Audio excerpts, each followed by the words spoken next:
name is Doc, and this is PopCast, a crowd-sponsored yo-yo show. I have extremely exciting news to share with you guys today, but first, just a quick shout out to my sponsors on patreon.com. Thanks for making the show happen. If you are interested in sponsoring the show and possibly winning a free yo-yo, stick around to the end of the video, which I assume is in this direction, to find out how to do that. All right, so the big news. About a year ago, I started working on a proposal for a yo-yo emoji. Not a yo-yo, not a yo-yo with emoji on it, a yo-yo emoji, an actual emoji that you can send to your friends on your phone.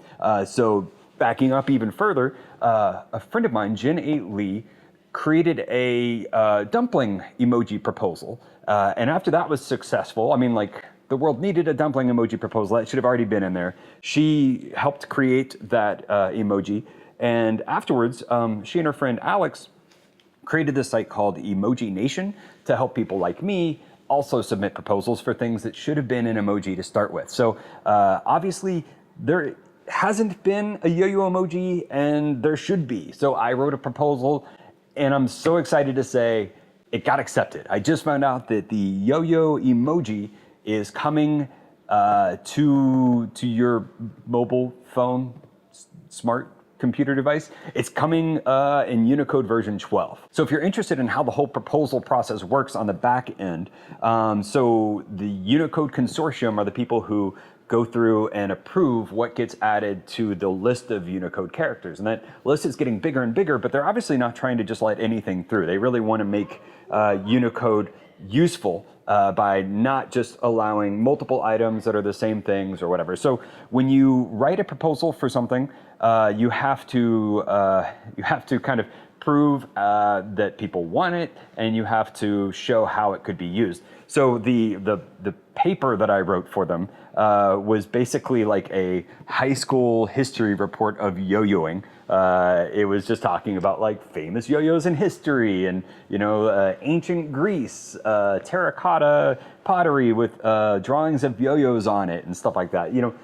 Just really boring stuff. And then I had to kind of create a list of ways people could talk about using yo-yo in a sentence as an emoji. So for instance, they could literally be talking about a yo-yo, or they might be talking about maybe their weight going up and down, or having to travel back and forth a lot, or maybe someone who's like emotionally pulling on their strings back and forth, right? So there's all these different ways that yo-yo can be used, which makes it a good candidate for an emoji. They want something that's very flexible. Then I had to kind of compare it to other things kind of similar. For instance, there's a juggling emoji. So I looked at juggling Google Trends versus yo-yoing Google Trends. And I looked at juggling hashtags versus yo-yoing hashtags. And just in general, you can see that yo-yoing online is extremely popular. And I would say a lot of my data showed that it was actually more of something people would want than the juggling emoji. So that was pretty easy. I mean, really, whenever I talk to anyone about the yo-yo emoji project, the first thing they would say is like, why isn't there already one? I mean, curling has an emoji. Curling. They have a curling stone. We care about curling once every 4 years, if even. Yada, yada, yada. So the yo-yo emoji is coming to Unicode version 12, which is happening in March of next year, March of 2019. Now, I'm going to be an old man when this comes out.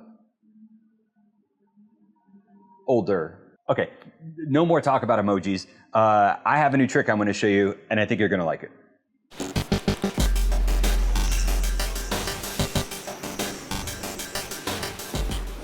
This trick's called Flopsicle. It is a gyroscopic flop into kind of a nice little bind. If you're not familiar, gyroscopic flop is one of my older tricks where you kind of start with the bind and you kind of like flip the yo-yo over. We're going to be doing something similar. Starts with a 1.5 mount. Your thumb is going to go right under your pinky, or right under your pointer finger into that string. It's going to pull apart. The middle finger is going to go out. And this string right here, the string going from your middle finger, is going to be what you're kind of aiming for. And the motion is, for me, kind of a combination of pulling up with one hand and pulling down so that I hit this string. So kind of that. and it puts you into a bind. So it's not really kind of a standalone trick. It's kind of something nice to add to the end of a combo.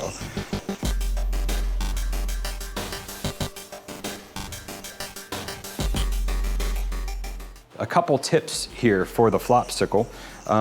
One is I like to keep my left hand straight above. That kind of helps me be able to control the yo-yo. Two, you want the yo-yo to go from sideways to forward. And so keeping your hand above helps with that, but it also helps to rotate your yo-yo hand. So I'm gonna be pulling up, and as I see the yo-yo start to flop, I do this little turn. Once you get into that position, usually binds are, well, gyroscopic flops are in binds. So usually they kind of stay locked into that bind. In this particular trick, there is no bind. So when it flips over, it's kind of interesting. It's sitting on top of the string, which is what makes it kind of nice for grabbing for the bind at the end. But it also makes it kind of tricky because your gyroscopic physics kind of change. Once the yo-yo kind of transfers from one string to another, it's really hard at first to kind of get used to how to control it. Everything's kind of backwards. So you start off with one spin and then you kind of go to another spin. It's easy for the yo-yo to fall off. If you do want to try to keep the yo-yo on a straight plane, you can keep your hand, your non-yo hand, kind of off to the side rather than straight above. That tends to help as well for keeping it kind of just rotating here. But like I said, I really like using this as an ending to another trick rather than kind of like its own thing. However, if you come up with something really cool to do with this move, share it on Instagram with hashtag popcastyoyo. That way we can all kind of like track each other's progress. Yeah, so that move was called Flopsicle. If you like it and you learn it and you post videos of it online, please use the hashtag popcastyoyo, POPCASTYOYO on Instagram or Twitter. If you use that hashtag, you can also find older tricks that people have learned from this vlog, including this awesome video by Josh Proquet, working on the friction map. Hashtag popcastyoyo. The yo-yo I was using for this week's video is a Bolt Part 2. I just got these in from the factory, and my next week is going to be spent putting string and boxing these guys up and shipping them out to my Kickstarter backers, and they're going to be on drpopular.com soon. So if you want a Bolt Part 2, the wait is over. You can finally get them soon. Before the yo-yo emoji hits, you'll have a chance to get one of these.